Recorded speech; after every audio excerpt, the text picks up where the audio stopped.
Listen up, says my teacher. Hello and welcome everyone. So आज हम start करेंगे Git के बेसिक्स के साथ। तो इस वीडियो के बाद आपको गिट का बेसिक वर्किंग पता चल जाएगा कि कैसे आप अपने कोड के साथ काम कर सकते हो। तो अब इसके लिए हमको थोड़ा सा पीछे फिर जाना पड़ेगा। मैं आई एम श्योर कि आपने अब तक गिट अपने सिस्टम पे डाल लिया होगा। जो भी मैक यूजर्स होंगे उन्होंने अपने टर्मिनल पे, बेसिकली टर्मिनल में वैसे भी पहले से आता है, नहीं तो आप होम ब्रू के थ्रू उसको इंस्टॉल कर सकते हो। चाहो तो मैं इसका डॉक आपको पास कर दूंगा, डिस्क्रिप्शन में कमेंट कर सकते हो आप अगर आपको हेल्प चाहिए हो। और अगर आप विंडोज यूजर हो तो आपको गिट बैश डालने को बोला था मैंने, ठीक है। तो गिट बैश आपने डाल लिया होगा। अगर ये दो चीजें आप पे हैं तो उसमें आपको जाके कमांड चलाना है, गिट डैश डैश वर्जन। ये कमांड चलाने पे अगर आपको एक वर्जन यहाँ पे मिल रहा है तो इसका मतलब गिट आपके में सक्सेसफुली इंस्टॉल्ड है। और गिट क्या था? हमारा वर्जन कंट्रोल सिस्टम जो लोकली हमारे कंप्यूटर पे चलेगा। तो हम अपने कमांड्स गिट के यहाँ पे चला के बाकी चीजें करने वाले हैं, ठीक है। तो ये चला के देख लो, अगर वर्जन मिल रहा है तो मतलब गिट सक्सेसफुली इंस्टॉल्ड है। सेकेंड पार्ट पे आते हैं। अब याद करो, जब हम गिट वर्सेस गिटहब की बात कर रहे थे तो हमने एक डायग्राम देखा था जहां पे हमारे पास एक वर्किंग डायरेक्टरी थी, फिर हमारे पास एक स्टेजिंग एरिया था, और थर्डली हमारे पास लोकल रिपोजिटरी थी। मैं गिट की बात कर रहा हूँ, गिटहब की बात नहीं कर रहा हूँ, क्लाउड की बात नहीं कर रहा हूँ। वो आपका गिटहब हो सकता है, आपका गिट लैब हो सकता है, कोई भी क्लाउड सर्विस प्रोवाइडर हो सकता है। और ये आपकी लोकल रिपोजिटरी थी, ठीक है।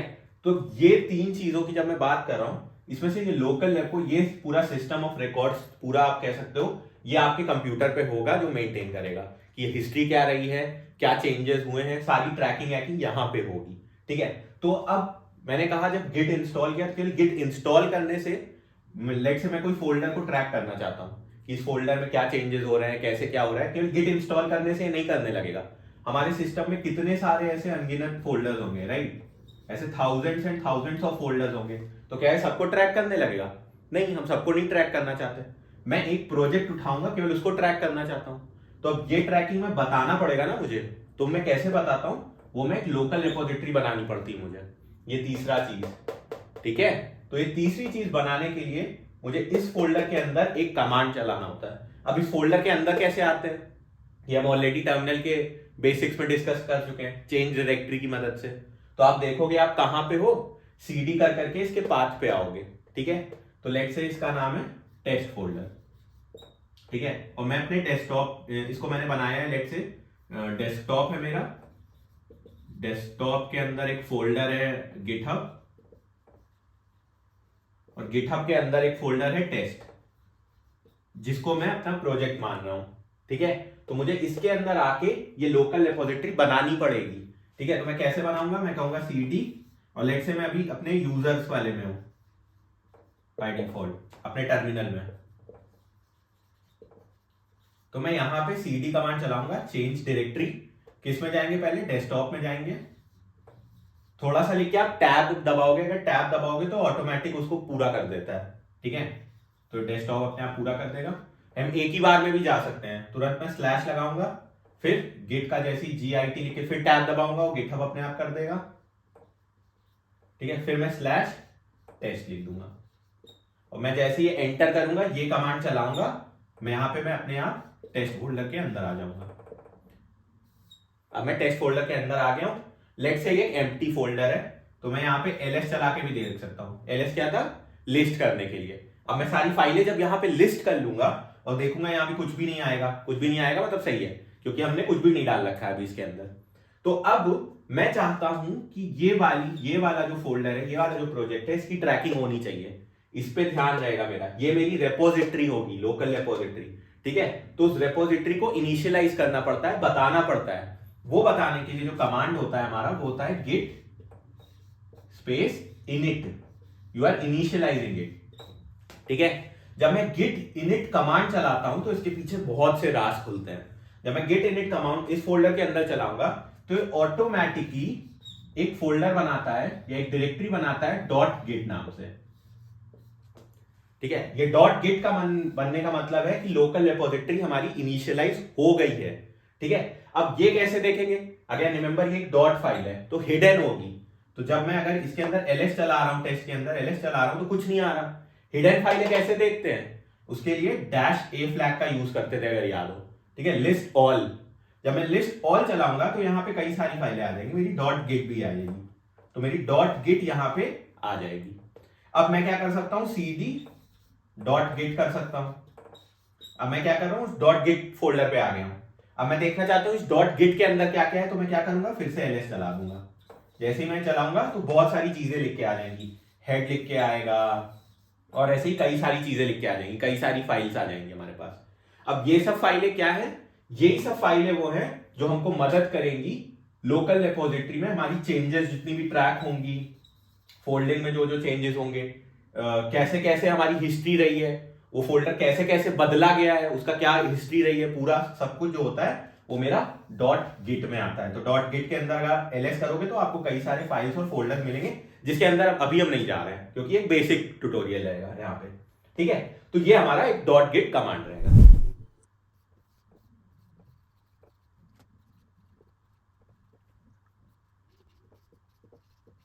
वापस आते हैं, तो मैंने ये क्या था, हमारा डेस्कटॉप था जिसके अंदर एक गिट फोल्डर था, जिसके अंदर एक टेस्ट फोल्डर था, जिसमें मैंने गिट इनिट चला के अपनी डॉट गिट फाइल या फोल्डर बना लिया था। वो क्या करेगा, मेरी लोकल रिपोजिटरी को मेंटेन करेगा। लोकल रिपोजिटरी मतलब उसकी पूरी हिस्ट्री क्या रही है, उस पूरे फोल्डर या प्रोजेक्ट की पूरी हिस्ट्री क्या रही है, वो यहां पे मेंटेन होगी हमारी। ठीक है, अब समझते हैं कि ये गेट इनिट कमांड हमारा कब कब चलाना होता है।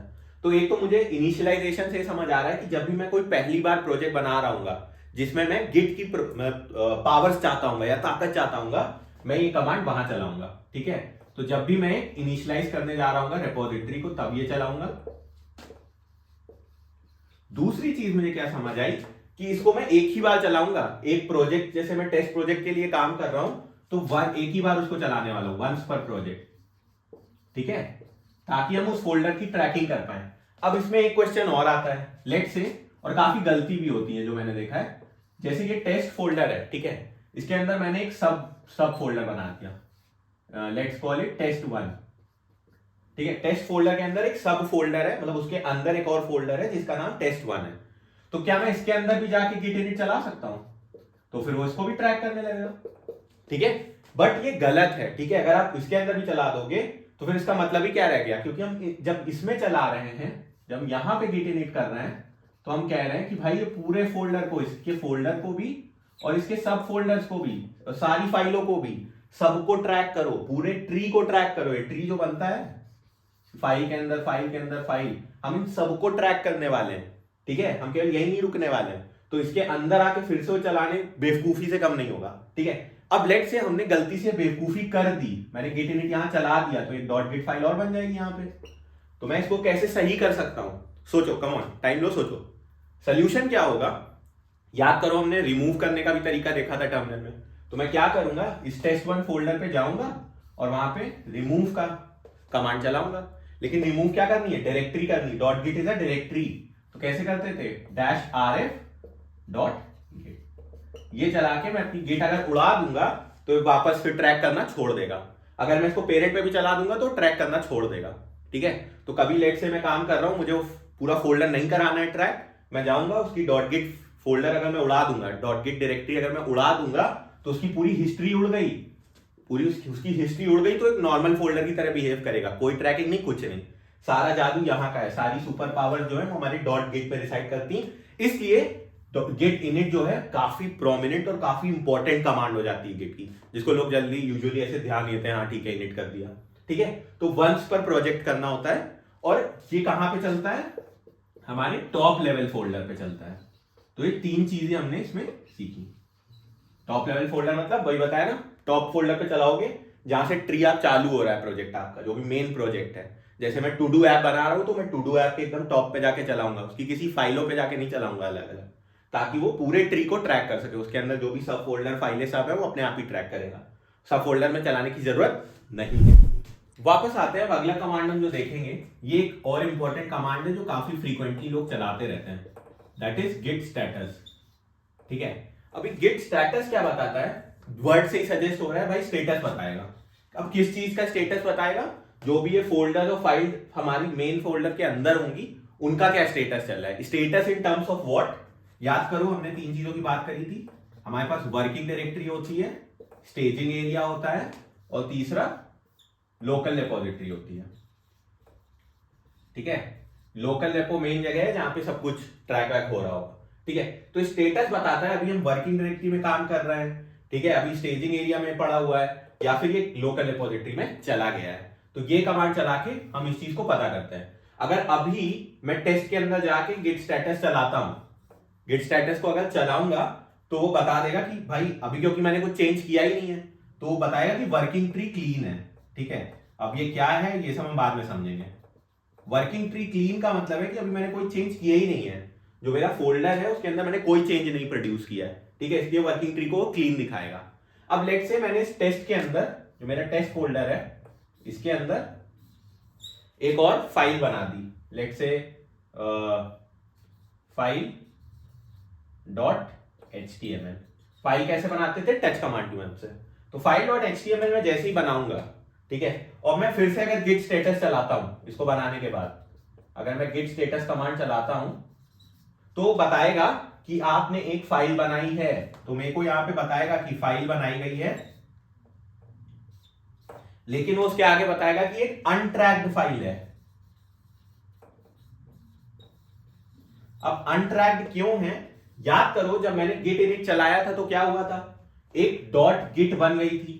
वो कहां पे बन रही है? लोकल रिपोजिटरी के लेवल पे। ठीक है, डॉट गिट जो हमारी वो लोकल रेपो पे काम करती है, यहां इस लेवल पे। चेंजेस कहां पे प्रोड्यूस कर रहे हो? वर्किंग डायरेक्टरी पे। हम यहां पे अपना कोड लिख रहे हैं, यहां पे सब कुछ कर रहे हैं। ठीक है, तो यहां पे जब सब कुछ चेंज कर रहे हैं तो वो कहेगा भाई अभी मैंने ट्रैक करना चालू नहीं किया, यहां पे कुछ है ही नहीं इस नाम का, लोकल रिपोजिटरी में तो कुछ है ही नहीं इस नाम का, तो मैं किससे मैच करूं उसको? तो इसलिए वो कहता है कि एक अनट्रैक्ड फाइल है। ठीक है, तो इसके लिए हमको यहां तक लाना भी तो पड़ेगा। अब यहां तक लाने के लिए क्या करते हैं, अगला कमांड आता है जो कि होता है गिट ऐड कमांड। ठीक है, गिट ऐड। अब इसमें बताना होता है क्या ऐड करना चाहते हो। तो मैं ऐड करना चाहता हूं file1.html, तो मैं उसका नाम लिख दूंगा यहां file1.html। जैसे ही मैं ये कमांड चलाऊंगा file1.html, वो file1 जो यहां पे थी वो यहां से उठ के हमारे स्टेजिंग एरिया में आ जाएगी। तो ऐड चलाने से क्या होगा, file1 मेरी यहां पे आ जाएगी।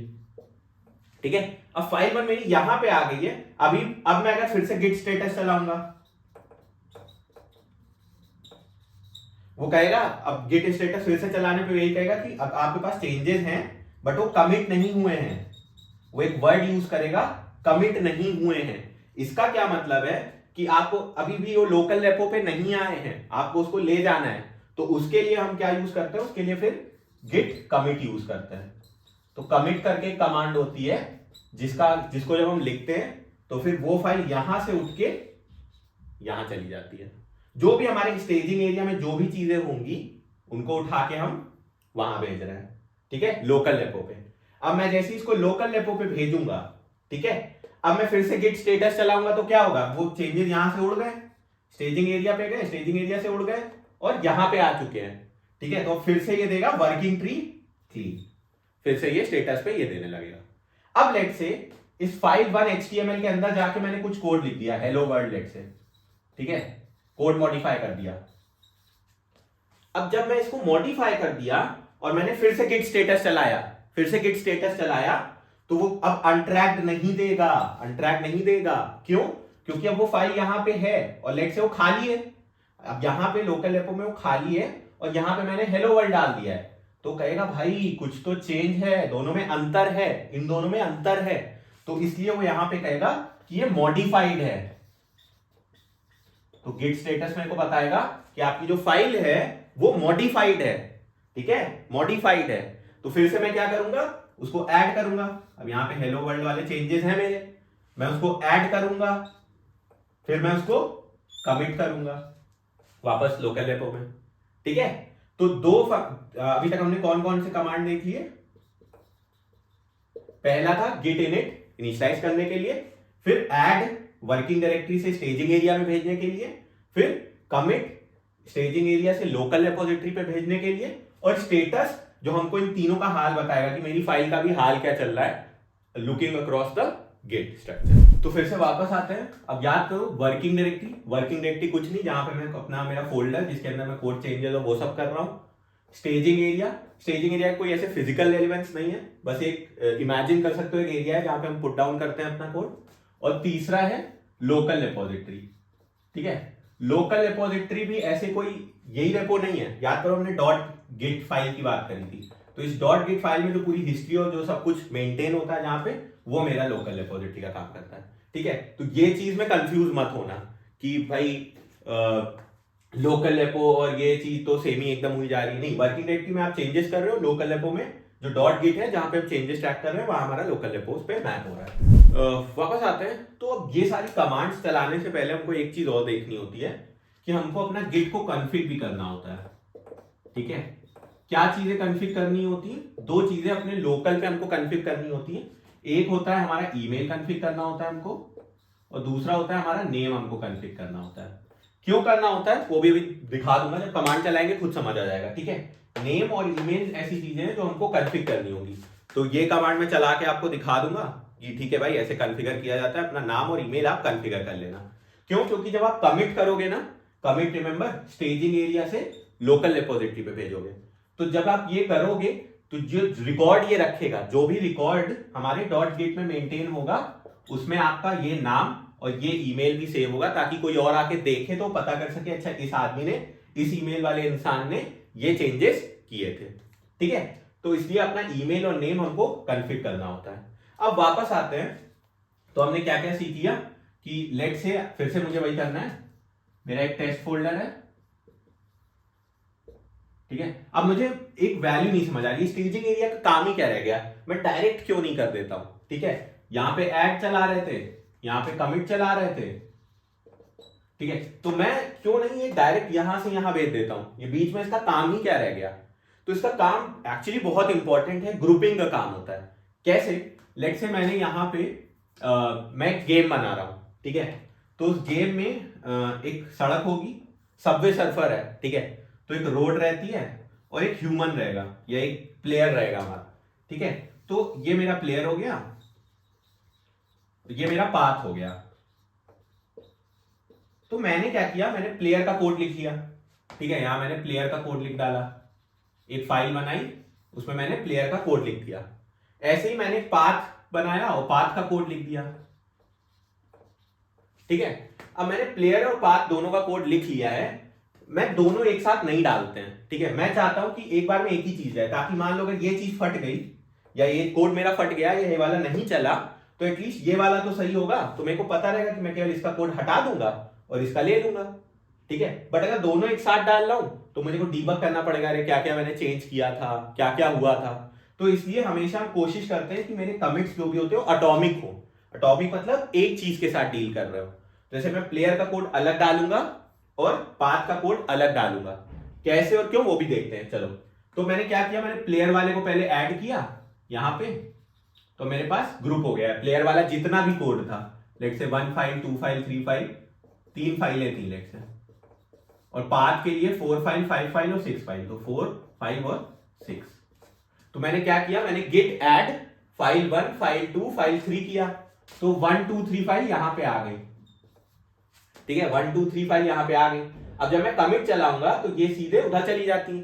तो जब भी आप कमिट कर रहे होते हो तो इसके साथ एक मैसेज भी भेजना होता है कि हमने क्या चीज करी है। गिट को बताना होता है ना ट्रैक करने के लिए, ये चीजें करी थी याद रखना, तो एक मैसेज देना पड़ता है यहां पे हमको। तो मैसेज में मैं बता दूंगा कि it is the code for player. तो मैंने प्लेयर के नाम से तीनों को ग्रुप किया और इसको उठा के यहां भेज दिया, तो प्लेयर नाम से पूरा कोड मेरा यहां पे आ गया। सिमिलरली अब पाथ वाला भेजना होगा तो मैं 4 5 6 को उठाऊंगा, ऐड करूंगा यहां पे। अब ये यहां से जा चुका है 4 5 6, अब ये आ गया, मैंने इनको ग्रुप करके नाम दे दिया पाथ मैसेज में, और फिर उठा के कमिट कर दिया, तो यहां पे पाथ आ गया। अब 2 कमिट हुए, पहला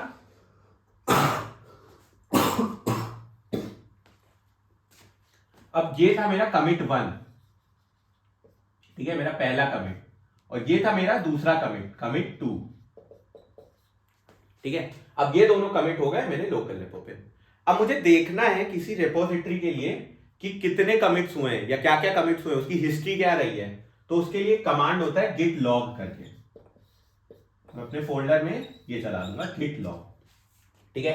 जब मैं git log चलाऊंगा, log क्या करता है, सारे कमिट दिखा देता है कि मेरा कमिट 1 था, ठीक है, उसमें मैसेज क्या था, प्लेयर, तो उसका मैसेज दिखा देगा यहाँ पे, ये प्लेयर का कोड है, ठीक है। इसी कमिट 2 बता देगा कि मेरे प्लेयर 2 का कोड है, ठीक है। तो इसलिए एटॉमिक कमिट्स का फायदा होता है, वो पूरी हिस्ट्री बता देगा कि पहले ये हुआ था, फिर ये हुआ था, कितने बजे हुआ था, ठीक है, उसकी टाइम क्या थी, फिर हमने याद करो कॉन्फ़िग किया था अपना ईमेल और नेम, वो भी बता देगा किस इंसान ने, किस नाम के इंसान ने किया था, किस ईमेल के इंसान ने किया था। लेट्स से प्लेयर का कोड मुझे बनाने को दिया गया, ठीक है, मैं कोडर हूं एक कंपनी में, मुझे प्लेयर का कोड बनाने को दिया गया है। सिमिलरली कोई दूसरा बंदा है, उसको पाथ का कोड बनाने को दिया गया है, तो जब हम कमिट करेंगे तो यहां पे मेरा नाम आएगा कि भाई ये कोड उत्कर्ष ने किया था, ठीक है। ऐसे ही हो सकता है दूसरा बंदा जिसने पाथ का कोड लिखा वो यश था, तो उसका नाम यहाँ पे आ जाएगा, प्लेयर 2 का कोड यश ने किया था। तो ट्रैकिंग में आप देख रहे हो कितनी हेल्प हो जा रही है। तो गिट लॉग एक और कमांड हमको देखने को मिलता है। तो ये कुछ बेसिक कमांड्स हैं जो सबको पता होनी चाहिए। क्या क्या? इनिशियलाइज करने के लिए इनिट, ऐड करना, कमिट करना, फिर लॉग करना और स्टेटस देखना, ये कुछ बेसिक कमांड्स हैं। तो आज के लिए इतना ही। अगले वीडियो से हम कमिट को और डिटेल में देखने वाले हैं। अब कमिट को और डिटेल में देखने के लिए एक चीज और ध्यान रखना कि हम लिख देते हैं गिट कमिट, ठीक है, फिर फ्लैग लगाते हैं -m।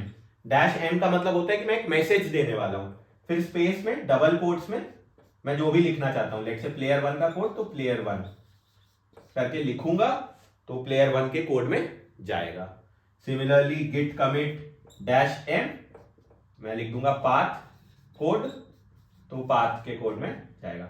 ये मैसेज यहां पे डिस्प्ले होगा, जब लॉक करोगे तो ये मैसेज यहां पे दिखाएगा। मैसेज देना जरूरी होता है कमिट में, ठीक है। जब भी कमिट करोगे -m लगा के यहीं पे आप मैसेज लिख सकते हो।